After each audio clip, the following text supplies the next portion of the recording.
หมดก็บ่ได้กินปลาน้ำบ่บกน้ำบ่มากมาปลาก็บ่ได้กินหมดน้ำบ่บกหมดก็บ่ได้กินปลาสภาพการของโลกเหตุการณ์มันบ่ให้ฝืนบ่ได้บ่แม่นเฮาเป็นผู้กำหนดชะตากรรม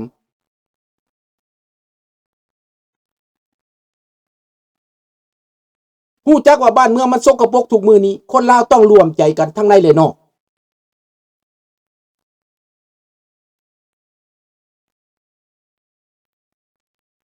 เห็นบ่ล่ะ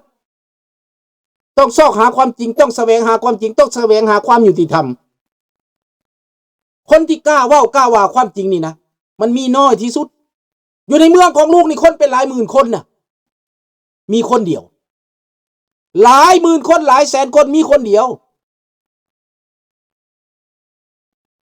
ย่านเสียผลประโยชน์สนับสนุนก็ยังบ่สนับสนุนห่างเหินอีกก็มีแต่ลุงบ่ได้แค่ดอกแค่หยัง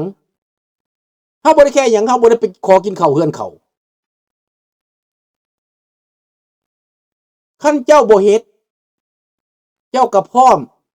เจ้าก็อยู่ในใจเจ้ายกมือให้ก็ยังไขแม่นบ่ล่ะ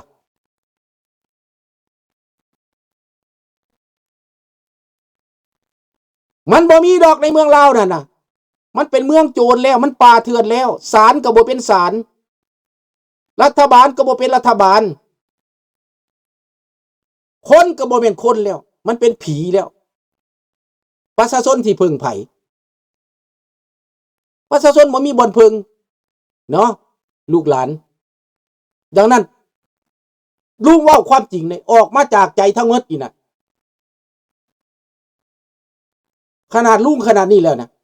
อยากมีความสุขมีสบายแต่เดือน4จะขาดรายการไป1อาทิตย์เด้อลุงขอเวเคชั่นเดือน1อาทิตย์มื้อบ่ได้เห็นออกข่าวไปว่าลุงไปเที่ยวขอ1อาทิตย์ลุงบอกว่าพอต้องไปพักเจ้าพัก1อาทิตย์นะเดือน4เดือนหน้ารายการ1อาทิตย์บ่ได้ออกแต่จะส่งข่าวออกมาเป็นย่อมๆแค่นั้นติดตามดูนะขอบคุณมากครับราตรีสวัสดิ์ทุกท่านทุกคนพี่น้องคนลาวคนไทยหัวใจเดียวกันเพื่อเสรีภาพและประชาธิปไตยทุกท่านหวังว่าพวกท่านคงมีหัวใจที่เป็นธรรมหวังว่าหัวใจของท่านนั้นเป็นมนุษย์ที่มีความเป็นธรรมรับฟังความจริงให้ได้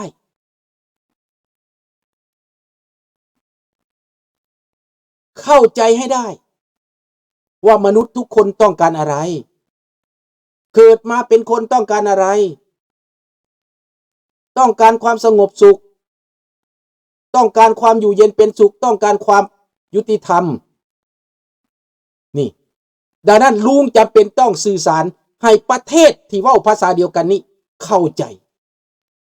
ให้รัฐบาลของประเทศที่เข้าใจภาษาเดียวกันนี้เข้าใจก่อนอื่นมันต้องสื่อสารเรื่อง communication information มันสำคัญถ้าคนได้แต่อมขี้แขวปากออกมาเหม็นผูบ่มีผู้ใดเข้าใจดอก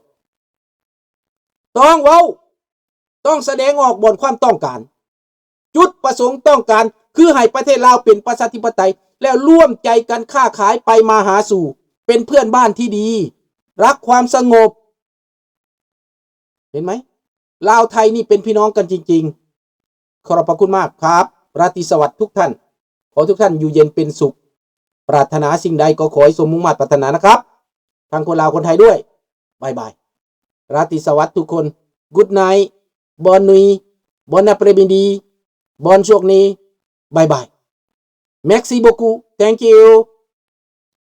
ขอบใจหลายๆ